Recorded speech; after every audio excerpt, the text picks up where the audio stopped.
Hi, this is Miss K. In today's video, I'll show you how to enable Emergency SOS on your Android device. To get started, open the Settings app on your Android phone.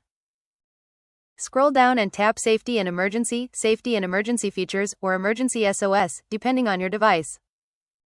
Next, tap Emergency SOS and turn on the feature. You can choose what happens when Emergency SOS is activated, such as calling emergency services, sharing your live location with emergency contacts, or recording emergency information, depending on your phone model. You can also add or update your emergency contacts and medical information from the same menu. This information can help first responders or trusted contacts during an emergency. Once everything is set up, follow the on-screen instructions to learn how to activate Emergency SOS, which usually involves pressing the power button multiple times quickly. And that's it, you've successfully enabled Emergency SOS on your Android device. Happy watching! Don't forget to like, share, and subscribe for more helpful tutorials.